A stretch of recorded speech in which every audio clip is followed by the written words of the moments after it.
Hey everybody, welcome back. Another edition of Simplistic Gaming with Matt.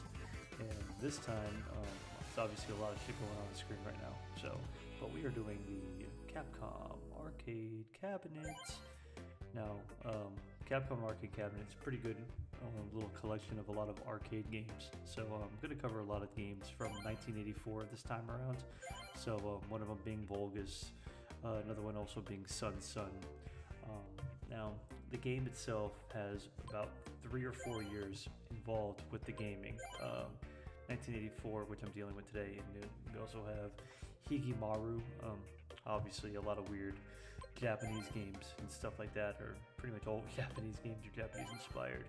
And the last one here, going to be dealing with 1942 classic plane shooter. Capcom, if anybody's been living under a rock for however long you've been living under a rock, it's pretty much Mega Man built Capcom into what it is. But these are a lot of these kind of more obscure games. This one being Sun Sun.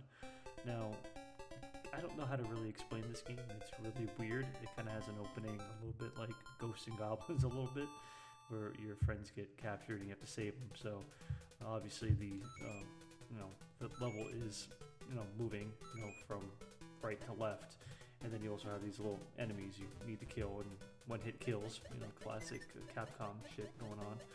And you also collect a lot of points with these flowers and cherries and fruits and killing enemies too. So get a lot of basically a lot of these games from back in the day are just collect get points, high scores and stuff. It was simpler times for, I'm not gonna say simpler players, because these games are fucking difficult as shit. Anything has been proven. Capcom knows how to make difficult as fuck games, especially a lot of these arcade games or games that never even made it over here to America. So, because I don't remember playing Sun Sun in the arcade. There's a lot of games that, 1942 I remember, that was always in the arcade. You have 1942, 1943, and obviously you see I'm fucking dying left and right. But hey, the good thing is I actually do have the high score going in right now. So yeah, but this game is pretty easy. Just shoot enemies, make sure they don't kill you first. The enemies progress and get faster or smarter or whatever they're getting as the levels go up. Looks like here we got like fries, French fries, because 2,000 points worth of French fries is awesome. And up here you have these things you can't fucking kill, and it's almost, I guess you can kill them because it seems like you would, but I'm dead as shit. So into the fucking drink and awesome catch a little game over music. So yeah, that's Sun Sun. Fun little game. And we're moving over to Volgus. Looks kind of like vulva, but it's not vulva. Even though the thing you can argue kind of looks like a vulva, maybe. I don't really, I'm not a vulva aficionado, but here you go, another game where the screen moves and I'm already dying, of course, because I fucking suck at these games. It's funny because you think as a video game player, you like, oh, these games are fucking simple, they're easy. But no, I'm dying a shit ton in this game. I just didn't know. I made a good maneuver there, though. So, but yeah, you think that the games get easy, but they don't. So, think about this game, another kind of, side-scrolling or moving up and down shooter. And you have your regular attack, and then you have kind of a laser attack that can go through multiple enemies at the same time, and you'll actually see that, or see that later on when these other bigger enemies that go on the screen. It takes multiple hits, so it's either multiple hits with your main weapon, or use the laser weapon that you have, and it kills them in one shot. So use a little bit of both. And the POWs that you're picking up here also, they increase your laser amount that you have. So you would get more and more lasers. Right now it looks like I have about 6 of them right now, so they come in handy really only, in my opinion, against those bigger pseudo kind of boss enemies right there.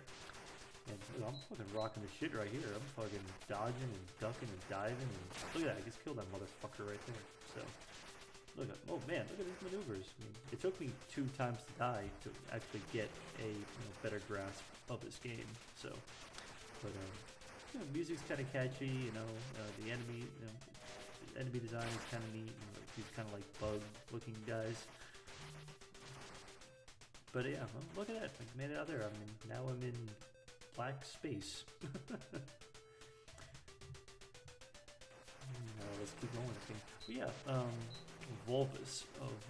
This game it's a pretty fun little space shooter. In the early days of Capcom, this is pretty much what you were getting. Mega Man wasn't coming out until I believe it was 1986 or 1987. I'm more of a Mega Man Part 2 guy, so I remember Mega Man Part 2. I believe I was 1988. I still am to this day. I think it's hard for me to say is it the best game ever made. I don't know, but is it the game I actually have more nostalgia for than anything else? Yeah, that's probably why I like Capcom so much. Just the nostalgia factor of it alone.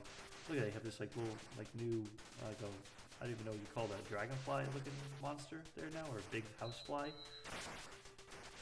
So yeah, the enemies get a little quicker, a little faster, the background changes. But I've been on this live for a hot minute here. I've actually been playing pretty well after getting my ass kicked twice. Oh, and there you go, of course. Because, nothing lasts forever. You gotta die at some point, Matt. And look, I'm fucking fully dead now. So, there you go. I'm fucking done. Okay, now we're gonna move over to Hijimaru. And this game is fucking weird. You're playing a pirate, or you're playing a guy who's fighting pirates and throwing barrels at them. The game kind of reminds me of another Acclaim game. It reminds me of Trog a lot. And Trog, that's a game that's obscure as shit. It was an arcade game, then later on it came to the NES, but very reminiscent of Trog. But so this thing, you pick up the barrels, throw barrels at bad guys.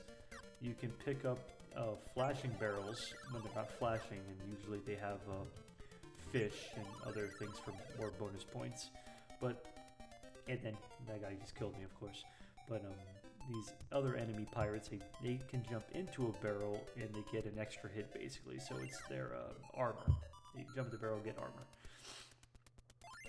But the controls are fine, but the movement in this is fucking wacky. It's like moving one space. I can't even explain the movement on this game, but it's very just odd, and I really don't like it.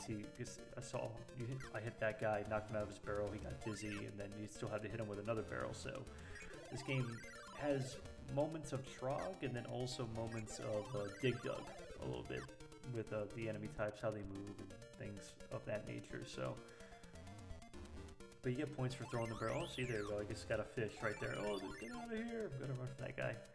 And sometimes they get confused. I got another fish, pink fish. So sometimes you'll see me wait there. Oh, so knock him out of his thing. And when they're dizzy, they don't hurt you. It's kind of like in Pac-Man and other games where if they're blue or something like that, you get a little bit of a reprieve right there. So there's two things. Basically, this game is a lot of killing a specific amount of enemies or staying alive for a certain amount of time.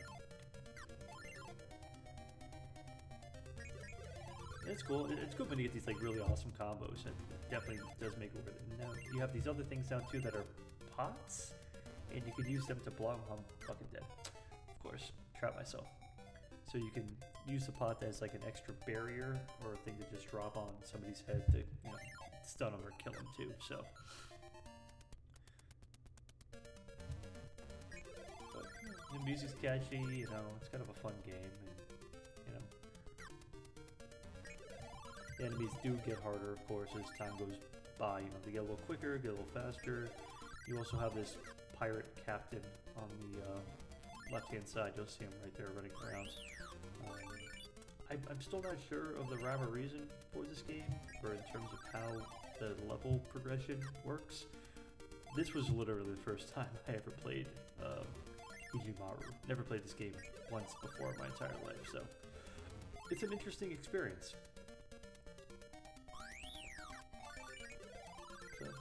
So basically, you have to kill all the flunkies, if you will. You got to kill the pirates, and it's optional to kill the pirate captain, but you definitely have to kill, you know, all the pirates in order to advance. Oh. Oh, man, there you go, and I'm dead.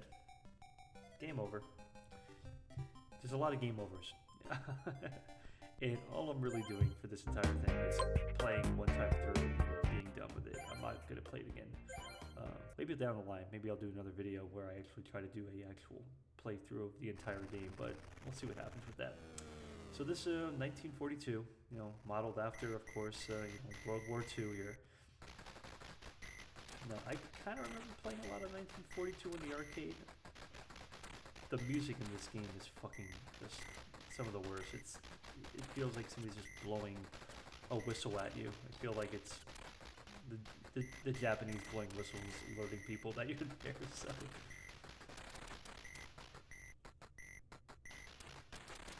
So I can't say I'm the biggest fan of the music in this. It's pretty obnoxious.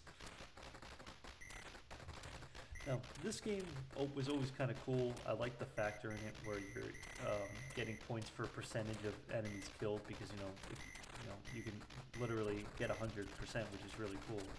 But it's difficult because you kind of have an idea of the pattern of the planes, but just like in Galaga, they do move at varying speeds and they're shooting at you as well too. So it's not the easiest game. You have these big bombers there you gotta kill, so yeah, this is 1942. And yeah, so speaking of simplistic gaming, we'll be doing a ton more of these videos. Oh, and I'm dead. What's new? Last 32 stage. So I assume there's 32 stages in this game. I mean, you can correct me on this. Whoever wants to comment on this video, there's probably are.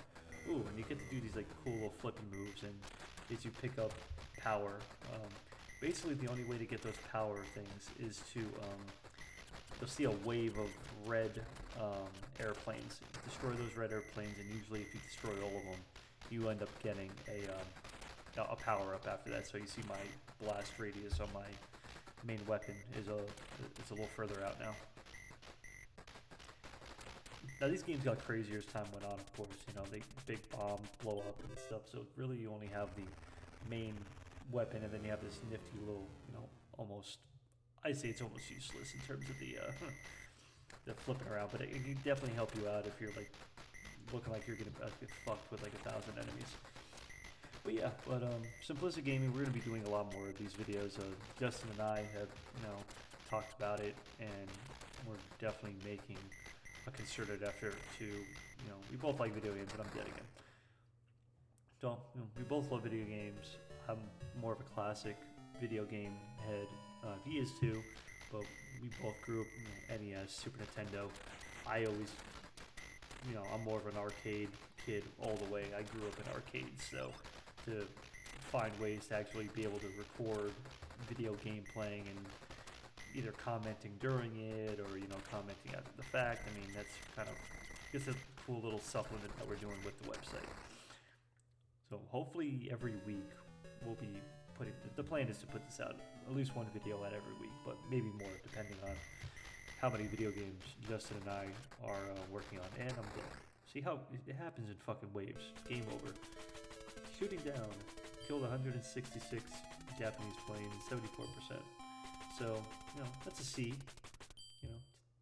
But that's it for this version of Simplistic Gaming with Matt. Be back with some more of this Capcom game, of course. We'll be working on 1985's video games in this collection. So we'll catch you guys next week with some more Simplistic Gaming. So take it easy.